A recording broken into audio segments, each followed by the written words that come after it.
Friday. Friday. To introduce ourselves, hello everyone, my name is Muir. I run Muir on YouTube, and I am on Muir at twitch.tv. I'm on Blue Sky at Muir, and yeah, I cover lots of games, and I obviously cover Echo. And we are thinking about the idea of throwing around a handful of podcasts, but we will figure that out a bit more later. And what about you, Terry? I am Terry Candlestick, and you can find me on YouTube, Terry Candlestick on YouTube. And I'm also on Blue Sky. You can find me, Blue Sky, Terry Candlestick, bsky.social. And on YouTube, I am at Terry Candlestick 1921. And yes, we are hoping to start a podcast, possibly, and be all about Echoverse, and the characters, including some of the issues they have, because I think everyone in here has got some, well, they definitely have background, and we could go over it, analyze it, which would be kind of fun. Yeah, the wiki will probably be instrumental for that. Yeah. Right, but we don't want to spoil it too much. Go ahead, Raven, go for it. Hey, is this useful? I look over at Raven as he holds up what looks like a porcelain canine doll of some kind. Maybe? Again, just set aside the stuff you think might be interesting enough to take pictures of. Okay. He puts it to the side and starts digging through the tub rather carelessly, again. I sigh and turn back to the binder. I really wish Carl had agreed to come down. Again, he declined to help me, even after Raven arrived. But now I guess I have my answer as to why.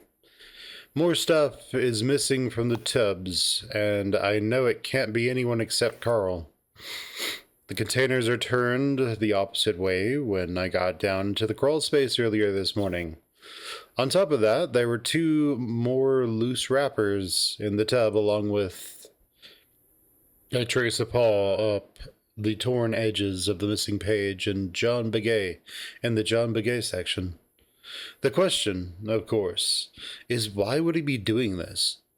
There's absolutely no reason for it, and the bizarreness of the situation makes it pretty much impossible for me to confront him on it. It's his house, after all, though if he didn't want me going through it, why would he have shown it to me in the first place? And he isn't even trying to cover his tracks. In fact, I practically caught him in the act just a few nights ago.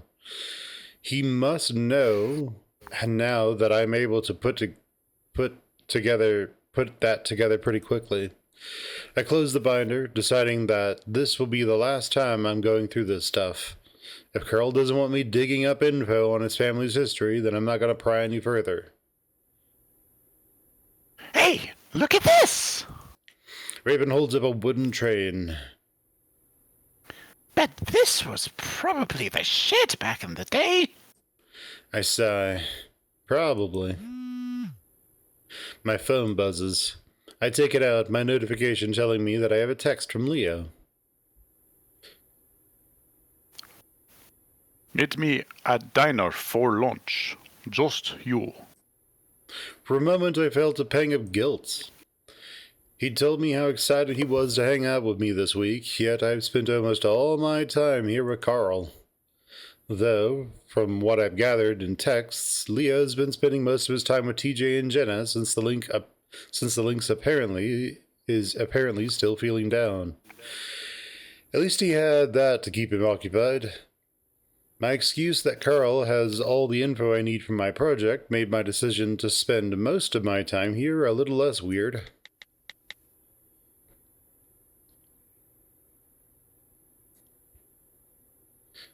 Hey, Rave, I'm gonna Yo, right, okay. What time? And what do you mean by just me? Hey, Rave, I'm gonna go out to meet some friends. Could you keep Carl company?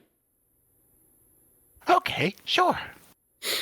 Raven seems busy pushing the train across the ground while attaching more cars. And make sure you keep that together. I want to get a picture of it later. Now, need to talk in private though. I sigh and put my phone away, patting my pocket for the keys as I head up the crawl space steps. Leo waves at me as I walk into the diner. I'm surprised to see the diner is completely empty. There's almost always someone in here. Something else is amiss too, and I don't notice it until I've sat down across from the wolf.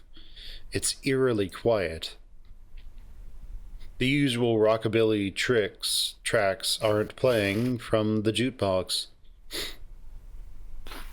Hey, Hey man, what's up? The atmosphere is unquestionably awkward, and I blame most of that on the strange state of the diner. so apparently we have to go up to the counter to order. Jaundice isn't here. Oh, why's that? Leo shrugs as he sips on a milkshake. Don't know. Sick, I guess. It's then that I remember the story Flynn had told us about Jaundice and her incident. Though I'm not gonna bring that up because I'm sure that's what Leo's thinking as well. Well, I'm not really hungry anyway. What was it you wanted to talk about? Leo swallows slowly, then looks down at the table. So you probably know this whole thing didn't go as I'd planned. I look at the collection of condensation on his glass before I speak up. Yeah, sort of. Leo frowns, as if he'd hoped I would have tried to deny it. Well, it's mostly my fault. I should have done a better job of resolving shit. Now I frown. Hey. I wait until he takes his eyes off the table to look at me. You know, you're not our big brother anymore. He looks back down at the table. We're adults, believe it or not. We make our own decisions now. Everything we're doing right now is our decision, our fault, not yours. Leo's eyes get shiny, but he smiles. Yeah, you're right. Guess I just want to go back, is all. Hey, we're still young. You're talking like my grandpa. Leo laughs and leans back. Mine too. Leo jerks his head as if he just remembered something. So, what the hell happened between Jenna and Coral? I was actually hoping you could have told me that. I have no idea. She keeps going on about him not participating. I told her it was fine, but she can't seem to let it go.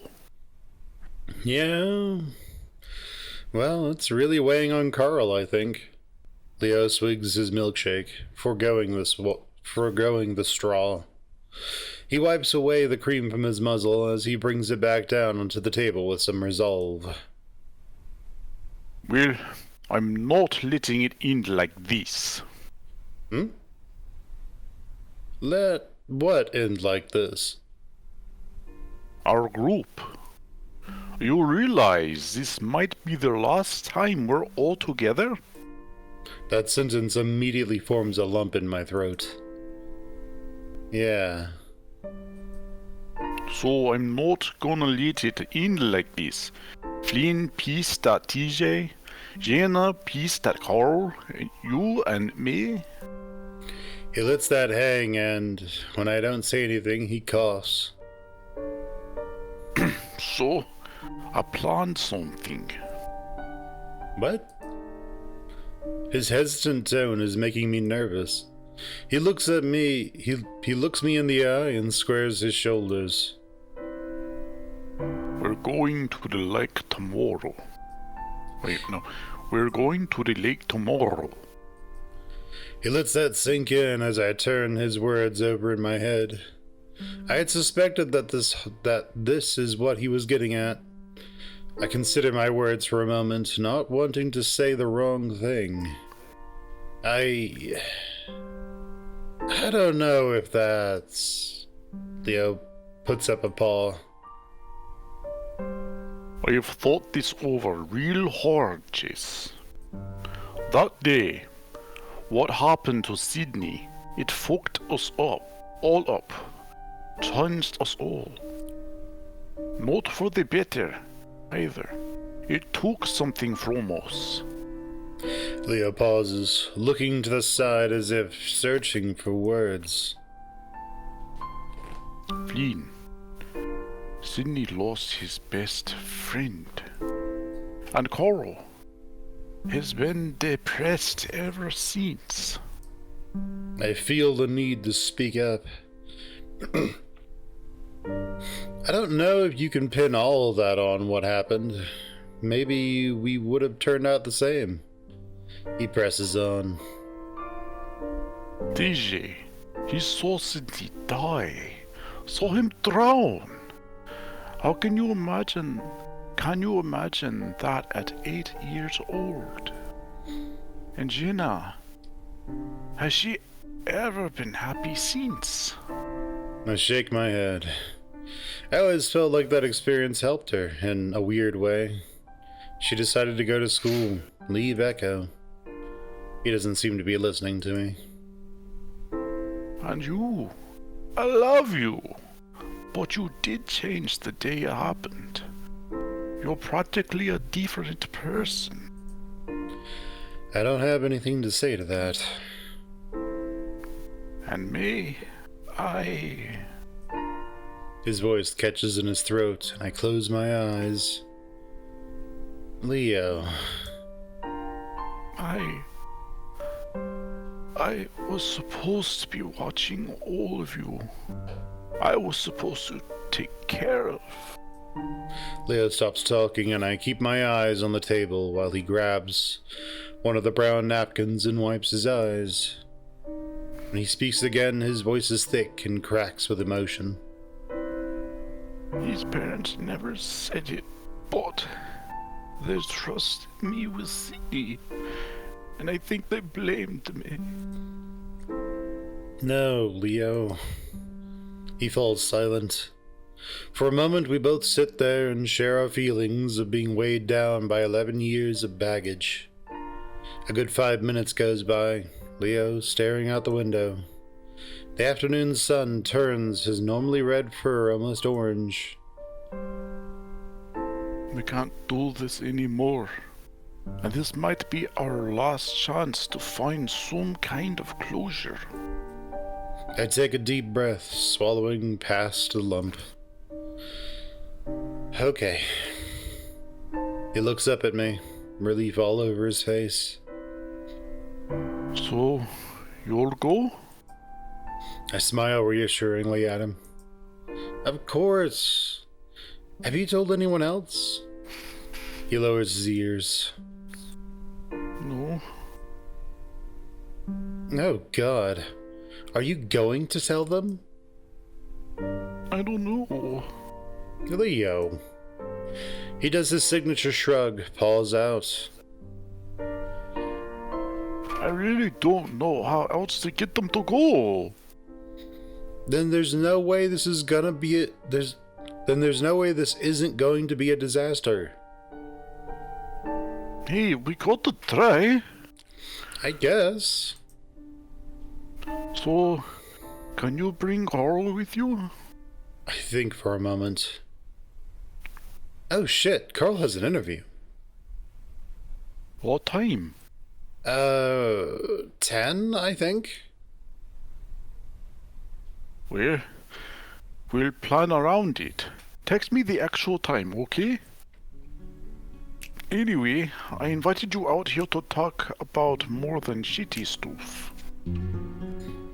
What have you been up to the past 3 years?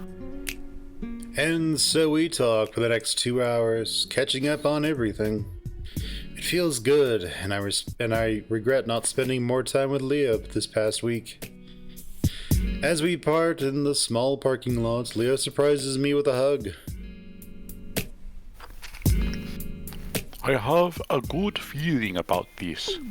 It'll be hard, but we'll be better for it.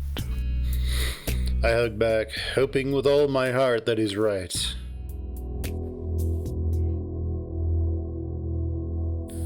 Saturday. Well, guys, short episode, so you guys... No, okay.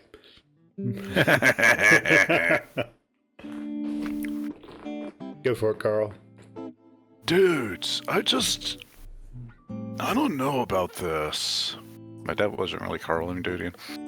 Dudes, I don't know about this.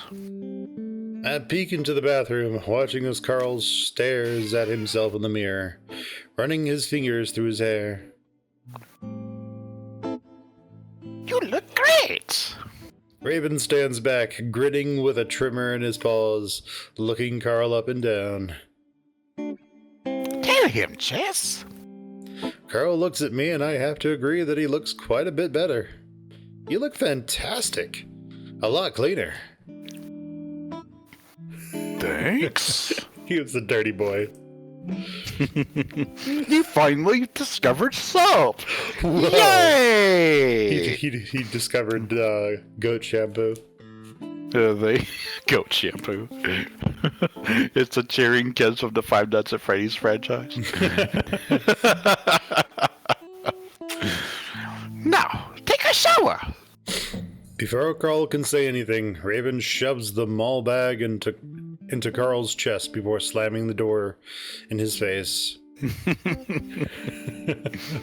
Take a shower, you stinky boy. Man, this is going to be great! If the interview was based on looks alone, he'd have that job locked. Yeah, probably. And so with that, we move to the living room and wait. Half an hour later, Carl shuffles in quietly. We don't even know Completely he's there naked. until he clears his throat.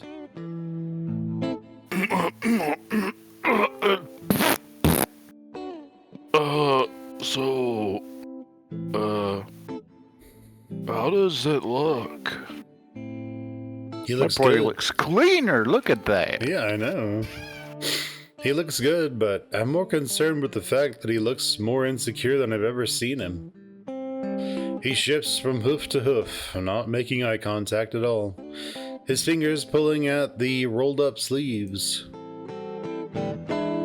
Oh my god, that looks fantastic! There's no way you won't get that job now! Raven sounds genuine enough, but then again, he's always excited. Carl looks over at me and I give a start, realizing how bad my silence must have seemed. You look great, Carl. What? Raven chuckles and Carl's eyes widen. What? The beanie? Do you always wear that thing? Carl lifts a paw to it. Usually. You can't wear that. How did you even get it on? It's stretchy, and my head fur looks awful. Seriously, you can't wear a beanie to an interview. Carl's getting all fidgety again, so I butt in. Wear it or don't wear it. Well, I mean, it's just him concealing himself more, so...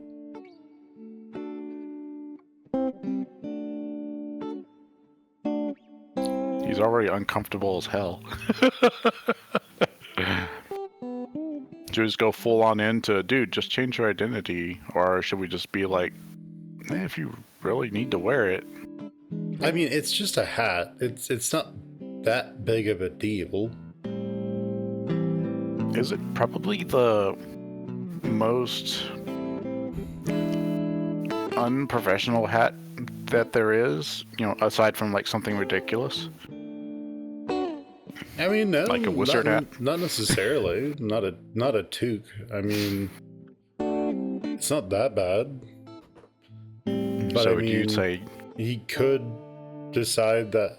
But I mean, you know, it just depends, right? It's like, what kind of a job is he getting? there's going to be like a print shop where he's going into just you know, be like a clerk or something, someone at the desk. Basically, you know, the print shop at, you know, print department at Walmart, basically. Only this is like a dedicated printing shop. I mean, that should be fine. Also, it does kind of match his pants, his slacks. So Yeah, and we haven't actually seen him without his hat on. So, have we? I don't think I think he so. even sleeps in that thing. So. He does. Chase should just go up and sniff it. Be like, Ugh. ugh, dude, do you ever wash this? When I wash myself, yeah, I guess. It just smells like shampoo. I kind of just rub my horns, or I kind of just wash my horns around it. It gets wet. And I mean, like the Like, whole reason nothing but his hair mold probably underneath it. looks bad is because he wears the beanie all the time. Yeah. And Like, there's if you the took other the thing, beanie which off. is that I mean, it'd be pushing it too fast potentially, but like part of Carl growing is him stopping hiding. Is him not hiding anymore. So, I mean, that's something. Yeah, you want him to kind of come out. Yeah. He's already kind of uncomfortable. He's out of his comfort zone. His comfort zone is being in his room and like just his sweater and being in his beanie. And his beanie probably smells like pot. It definitely smells like pot. Yeah, we So probably don't maybe- want him walking into a print shop smelling like weed. Yeah. So Yeah, you let's definitely. at least wear for it. the interview, don't wear it. Yeah, at least for the interview, don't wear it. Yeah, don't wear it. wear Carl, that's a really bad idea for a job interview. Oh, come on! He looks sad and angry at the same time, which gives me pause. I'll wear it if I want. This is my interview. After a couple of seconds of silence, Raven coughs. Raven looks at me, then back to Carl.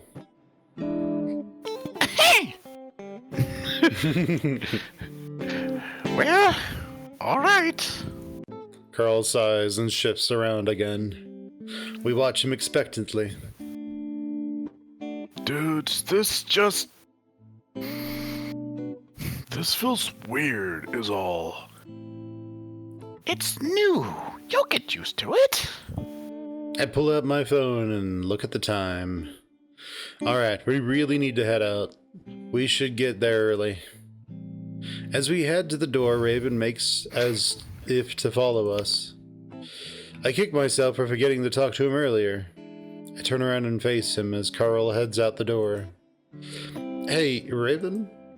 He stops. What's up? So, after the interview, me and Carl and our other friends, we're gonna be doing something. Raven raises his brows. Oh? Oh, it's not that we don't want you to come. I really thought though I really wouldn't mind his upbeat attitude. Though I really wouldn't mind having his upbeat attitude present at what would surely be the biggest downer of the week. It's just that it's really personal. Oh, really? Yeah, seriously, you wouldn't want to come. We're gonna be talking about some heavy shit. Raven seems to perk up a little at that. Oh, Well, I wouldn't want to intrude. I'll just hang out here then. Yeah, we'll be back soon, okay? Sounds good. But you have to let me know how the interview goes. I know he's going to do amazing. I will, and he will. See you in a few. Carl looks confused as I come out to the car alone. Where's Raven?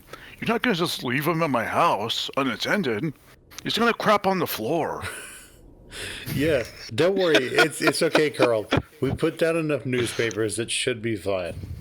Yeah, if we come back and find anything, we'll just put some toilet paper over it. Just like a little teepee, just in the middle of the floor. Don't step on that. I sit down and make a show of buckling my seatbelt. So I wanted to tell you this after the interview, so you didn't have more to stress out over. What? I pause as I back out, pretending to be distracted so I can gather my thoughts. So, Leo wants us to meet up at the lake. The lake? The lake? Yeah. Why? Closure, he says. Carl stays quiet as we drive through Echo, and I swerve to avoid all the potholes. As I'm merging onto the highway, he finally speaks up. I think that's a good idea. Like, we've been sitting on this for how long? We should do it while we got the chance. I nod my agreement. I just hope everyone else feels the same. We fall back into silence, and it stays that way for the remaining 20-minute drive. Carl gets more nervous as we get the closer we get. I can see his knees bouncing out of the corner of my eye as he stares out the window. I reach out and put a paw on his shoulder as we pull into the parking lot of the print shop. You look awesome, and you're gonna do amazing. Carl starts taking deep breaths, staring out the windshield. Just be yourself. Everyone loves a relaxed employee. I wish you'd let me have a smoke before we left. Yeah, go to an interview smelling like pot. Great idea. Carl giggles nervously, but otherwise doesn't move. Do you want me to go in with you? You want me to hold your hand? Be like, hi, this is Carl. He's not my son, but it's close enough. He's my little insecure boy. Mm-hmm. He's afraid of fans. And look at this. He can even pick up an entire printing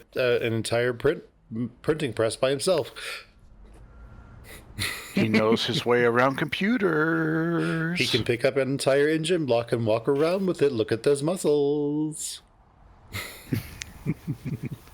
He can ride his bicycle with no handlebars. No handlebars. No handlebars. Carl shakes his head quickly, unbuckling his seatbelt as he opens the car door. No, man, I'll be fine.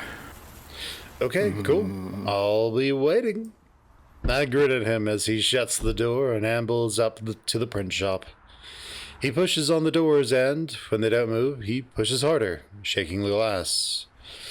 I start to open my door to tell him to pull instead, but he seems to have already figured it out before I have to, and disappears inside. Oh, Carl. Then I sit back and wait. I tried to take a nap since I'd been up all night with Raven and Carl gaming, but the heat beating down through the windows is becoming too uncomfortable. I turn the AC back on and shuffle through the stations, but I only find the twangy country and mariachi. I look at the time. 10:10 a.m. If the interview started on time, then he was probably almost done with it by now. I sort of want to go inside, but I know Carl wouldn't want me to. I settled back again and closed my eyes, trying to get some relief from the failing AC. Then the door rattles and I hear haphazard footsteps. My eyes open, but there's no one there.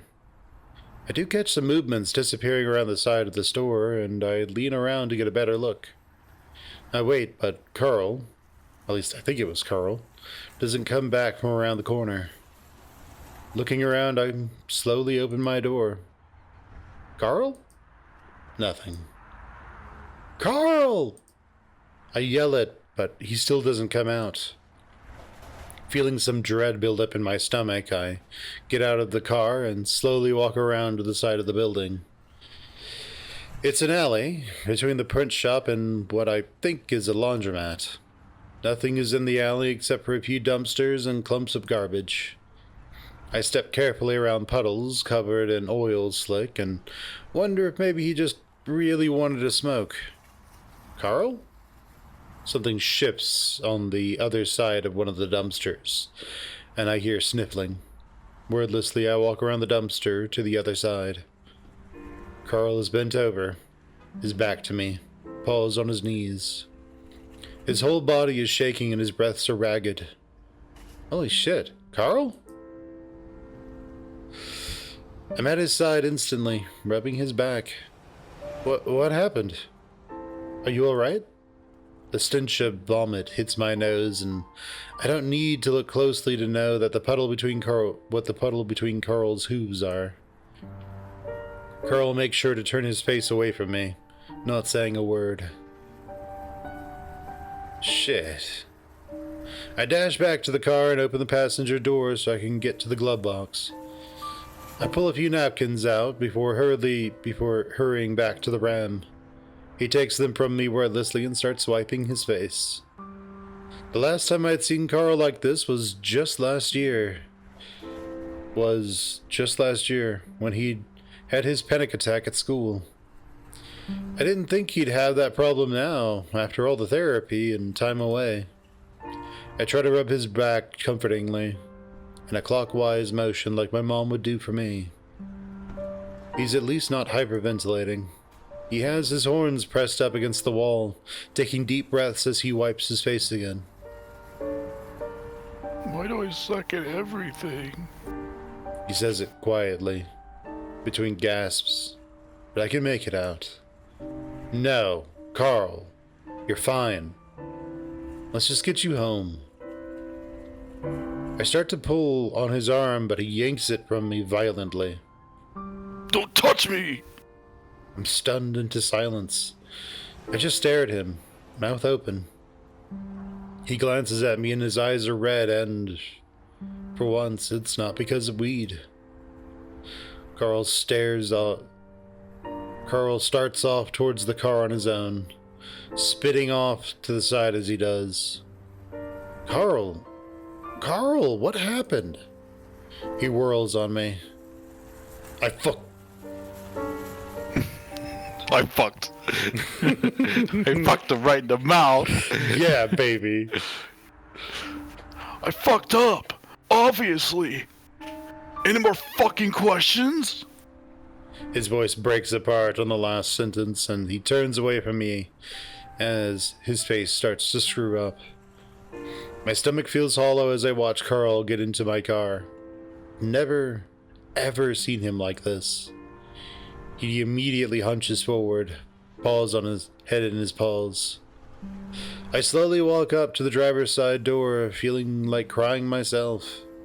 I sit there for a while, waiting to see if Carl is going to say anything. He does. I'm sorry. He blurts it out through his fingers.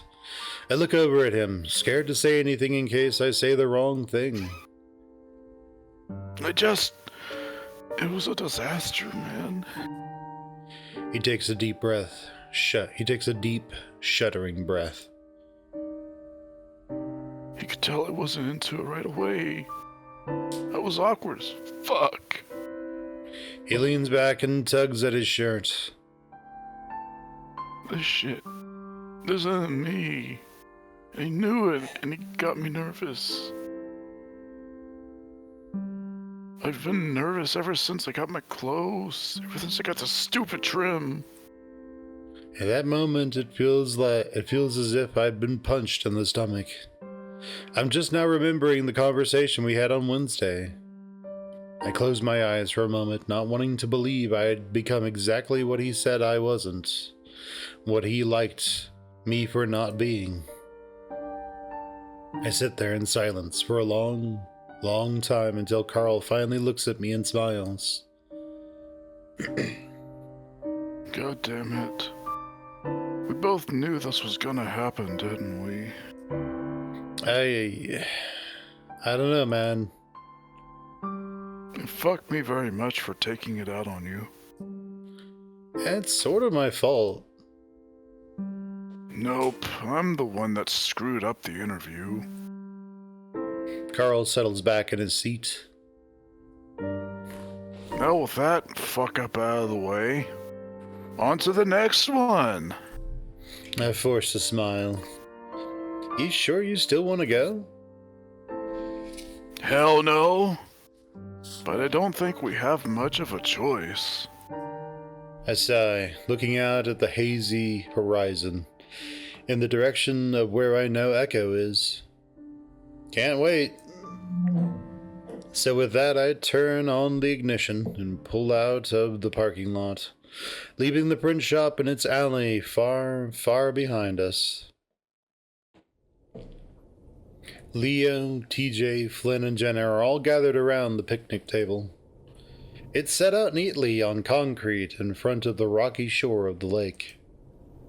None of this existed when we were kids. In fact, it didn't exist when I left. Echo is trying really hard to stay alive. I don't need to get out of the car to gauge the mood my friends are in. Their shoulders slumped, faces turned away from each other. As I park, Leo's ears perk, and he turns to wave at us. I take a deep breath and turn to Carl. You ready? Nope.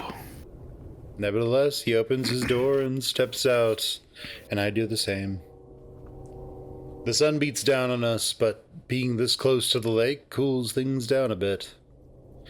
As we approach... Sorry, before we go on, who's doing who again? Because I think I'm doing Leo and Flynn and Carl. Are you doing TJ and Jenna? Yeah, I think I'm doing... And Chase? I think I'm doing Chase, TJ, and Jenna. Oh, okay. I just forgot who it was. Yeah. Plus, it's just an go for even it. split. Yeah. Plus, the thing about Carl, like, I don't think Carl has quite come to the realization that every time you fuck up, you learn to not fuck up the same way. So, like, Yeah, fucking up's kind of a good thing. Yeah, it just is painful because it hurts your pride, and he probably feels like it's the same old story, which I felt like before. It's like, oh, I fucked up again, and it's like, I'll never stop failing. That's kind of like the mentality that he's probably in. Yeah, that feeling of hopelessness, where it's that belief that he'll never get ahead. Meanwhile, his parents could literally be like, all right, Carl, here's a job at this ice cream place that we own. It will pay literally, they could do that. Yeah, literally. Oh, They'd be like, here you go. Good luck. He's the manager of the ice cream shop. He is the amateur. He is the factory overseer Or the of production some factory. What does the factory the production overseer manager? do? Yeah, and it's just like, what does the factory overseer do? Nothing. They basically just learn what the manager does. Oh, okay. No, I think he would just be like the lead taste tester. He just tastes everything that comes out, and there's just nothing getting off the floor. Why are all the boxes still empty? Eventually, his sprite looks larger than how Jaundice's is supposed to look. It's as big as Jaundice. As we approach, I see Leo with his butt up against the edge of the table, while TJ sits next to him. Jenna sits next to TJ, while Flynn sits across from Jenna. When Flynn turns around, he immediately zeroes in on Carl. What the hell happened to you? Drugs, sex, and alcohol. Drugs, sex, and rock and roll. Out of order, bud. No, I just put it in the appropriate descending order.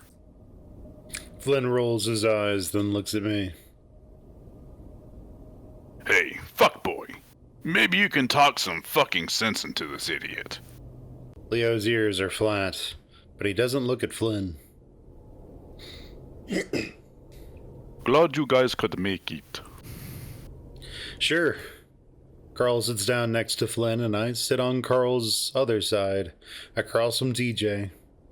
The silence that follows is possibly the most awkward one of the week. Flynn snickers. See? This is stupid. How about we let it actually happen, Flynn? Instead of using every moment to take shots at people. Jenna's tone is icy. She hasn't even acknowledged me or Carl. TJ, meanwhile, keeps his head down, poking a sharp claw into the soft wood of the table. Flynn shrugs and starts to do his trademark I don't give a fuck lean back pose. But gives a start when he realizes that there isn't a backing on the bench. Well, we've been sitting here for the past 20 minutes and nothing's happened. Maybe you want to start us off? Flynn sighs. Well, we could talk about how I never agreed to this shit. How Leo's a complete fucking idiot for forcing this to happen, and what I wonder, and that I wonder what he thought this would actually accomplish. That's a start, I guess. Flynn sets his jaw. Of course, talk that would actually get us somewhere wouldn't be from me. And he's not talking. The temperature seems to lower in the temperature seems to lower in the impossibly hot air, and I don't look at TJ to see how he reacts. After a brief silence, Leo speaks up. How about we start with you, Flynn? Flynn looks at Leo, brows raised. How do you feel about what happened? Tell me about your childhood. Lay down on my couch. Quite literally, tell me about your childhood. The childhood I saw happen. By the way. And when you saw an otter floating in the lake, wondering what the fuck happened. I see Flynn clench his jaw. What? His tone sends shivers down my spine, and I feel Carl tense up next to me. I look out across the lake, the shimmering reflections blinding me. You never talked about it. Maybe it'll help. Sweat pours down the back of my neck, builds up in my underarms. Even with the wind coming off the lake, it's way too hot. By telling you how the fuck I feel? How the fuck do you think I feel? Flynn screams it, and TJ jumps in front of me. You're just gonna keep burying your whole life? You're just gonna keep it buried your whole life, Grubble? I think about the time I used to come down to this spot every day, skip rocks with Jenna and TJ. So this is your plan? To fucking get us over this? By fucking making fun of me? I'm not making fun of you, I'm trying to help. Taunting someone who's felt like shit for a decade is a pretty weird way of helping. TJ, guys. Please, guys. Don't you even fucking talk right now. Don't you dare talk to him like that. We all went through this. Calm down, Flynn. The table shakes as Flynn slams his fist down on the wood, snarling and standing up. Tell me to calm down one more fucking... Just shut the hell up. I stand up. Everyone turns to look at me, including Flynn. I don't say anything. Instead, I just strip off my shirt. The hell are you doing? I don't answer him. Instead, I take off my belt and slide off my pants so that I'm only left in boxers. Without a word, I bend over on the table. In front of Flynn. I guess that's Get all that anger out, buddy. I guess that's one way to calm down thoughts, right? Without a word, I head to the lake. Bend over in front of Flynn. Work out all that anger, buddy.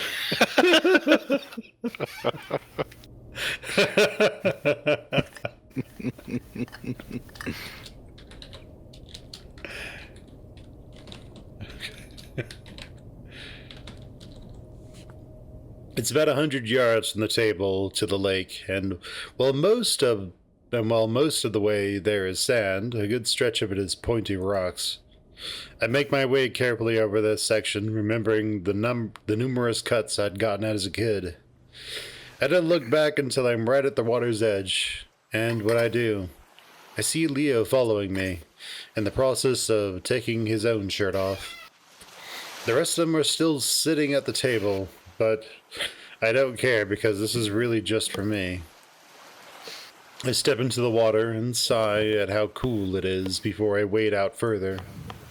Once I'm waist deep, I dive under the water and pop up several feet further away from shore. I'm neck deep at this point, and I look back and I can see Carl now, standing at the lake's edge, paws deep in his pockets. Behind him, Jenna is helping TJ across the rocks. Only Flynn remains behind at the table, watching us all. Leo's up to his chest at this point, and I swim in a circle around him, before diving under, then popping up right in front of him. Da! Sneaky otter! He's just Dracula. Whoa! Oh! Whoa! I'm Leo. I'm Leo Ottula. And I am not a vampire. Blee! Those of you who played Magic will get it. He splashes water in my face and I cough. Don't be that way. I swim around him some more and laugh at how he flounders after me. He was always a terrible swimmer. I dive under the water again and swim up towards the shore, popping up about 10 feet away from Carl. Having fun? He's smiling, looking a lot more relaxed than he has all day. Probably because we just avoided a situation that could have gotten really ugly. To my left, Jenna and TJ are sitting on a boulder in the shallows. TJ's slacks rolled up to his knees. Him and Jenna seem to be talking, so I decide not to play the same trick on them as I did with Leo. Flynn, meanwhile, is standing up now, arms folded. For the next little while I swim around, occasionally popping up in front of Carl or Leo, sometimes splashing them with my tail. There's a freeing feeling about finally swimming in this lake again and having so much space. Flynn, after a good 20 minutes, comes out to the shore. He leans against an old familiar boulder, watching us. There's no way for me to know how they're all feeling. If it's liberating like it is for me, Flynn's right, in a way. We can't just talk about it because there's nothing to really say. What happened, happened, and no amount of talking can fix it. What we can do, or what I can do, at least, is move past it, is choose to move past it. And that's what I'm doing now. I just hope that's what they're feeling too. Eventually I run out of the exhilarating energy I had that had consumed me and instead drift to the bottom of the shallows. I lay on my back against the sand, staring up at the murky glow of the sun. I feel my eyelids get heavy and I stretch out against the soft lake bed. It is, of course, a bad idea to fall asleep underwater. No shit. If that were to happen, though, I'd probably just try to breathe and my nose would get full of water and immediately wake up. Still, I decide that it's best to avoid that if I can, and force myself to open my eyes again and swim to the surface. Except, I can't. I'm frozen. Every nerve in my body is on fire, and I struggle not to panic. To not start trying to breathe, because that's what all my body wants to do. I close my eyes, will myself to be calm. Sleep paralysis usually lasts about a minute at most for me. I can hold my breath for 8, and I've only been under for... God, I have no idea. It feels like it's been a while. My chest is already starting to burn, and that usually means it's been at least 6 minutes. And this is starting to last a long time. Despite my best efforts, panic starts to set in, and it sets in quick. I start jerking my body around, trying to get something, anything to move. I don't understand why I'm not floating to the surface. I'm not trying to stay underwater. The seconds turn into minutes, and now my lungs really are burning. Something has to be holding me down. Maybe some kind of vegetation? The water begins to glow red as if blood has spread across the surface above me. I tug and pull, praying that all of this is a dream, that I'm back in Carl's room, and that at any moment I'll wake up. You thought it would be this easy? That's a good one. I try to turn my head towards the voice, which is right in my ear, even though I'm underwater. Things go silent again. At this point, I'm starting to contemplate that I might actually die. I can't get my body to move. None of my friends know where I'm at, and now I'm almost out of air. Bubbles flow past my lips as my lungs finally give out and blackness starts to crowd in on my vision.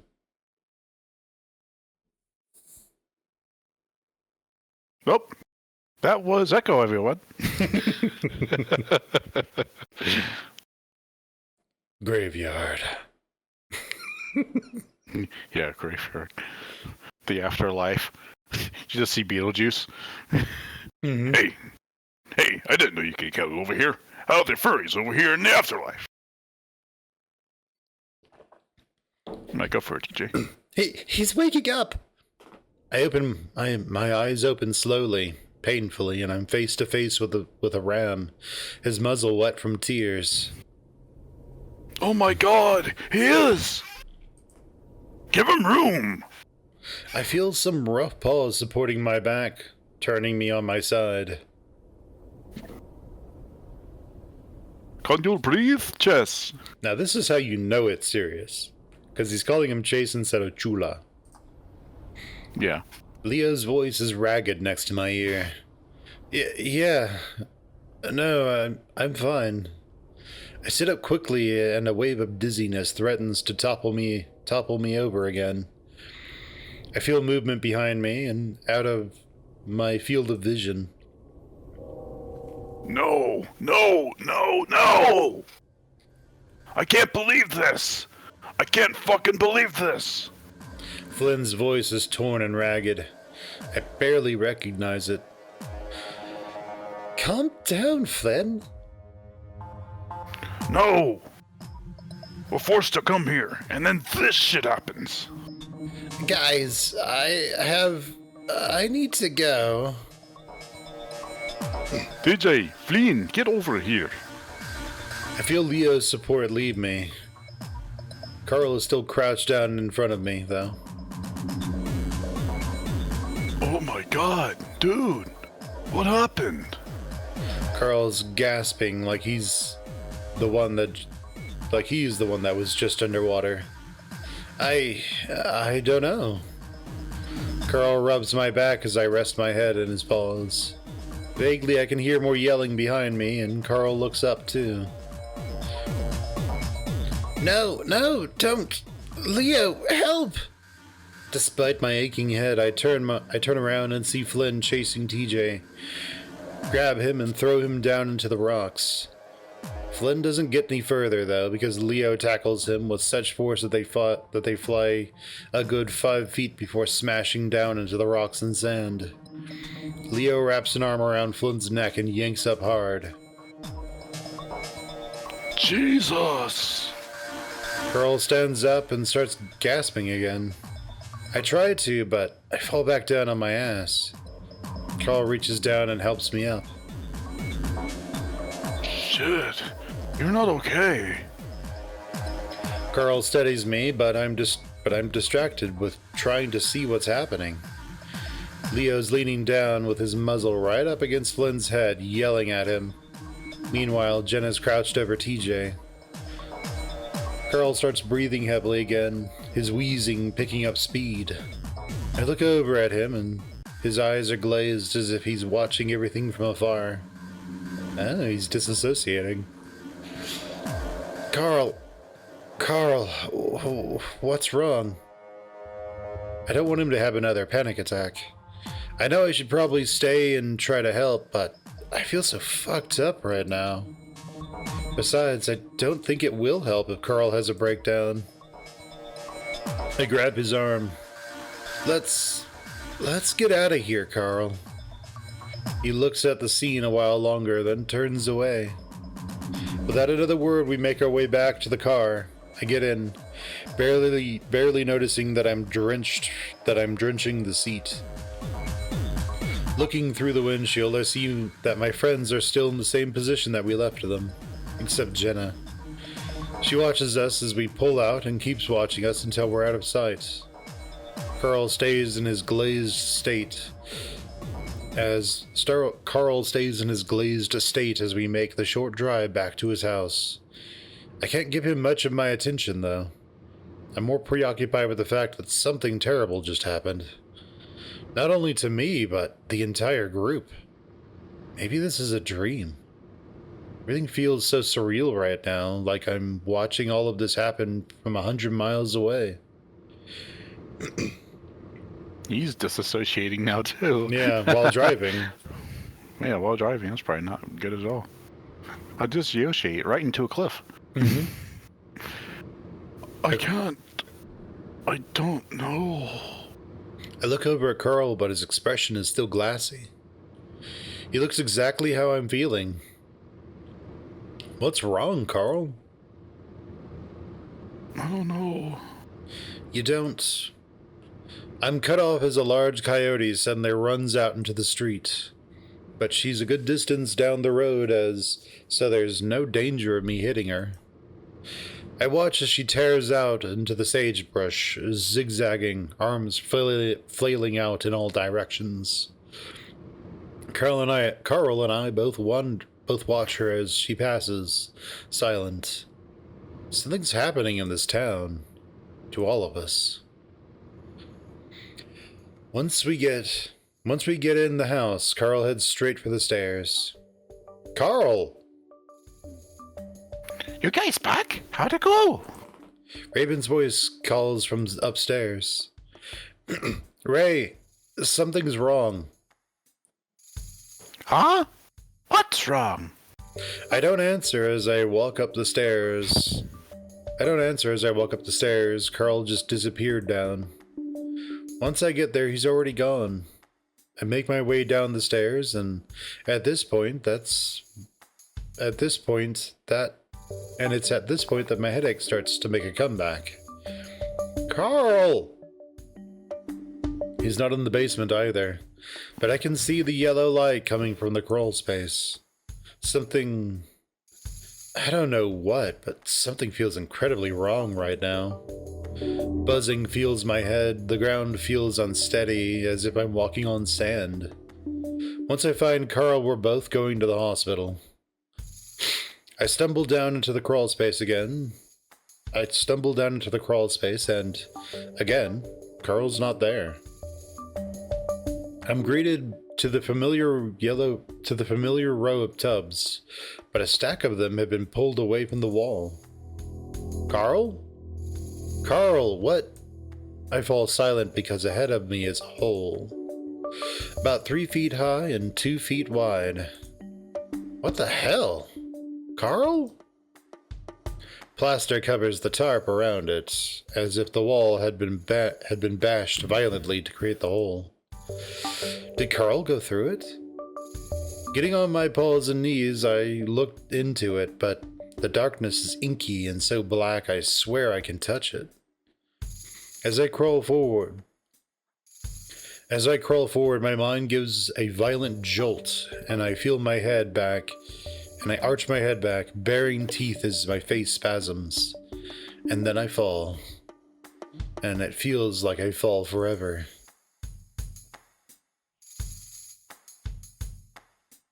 Well, that's it for Echo, everybody. And then we all died. And, well, here we are. You want to take a break?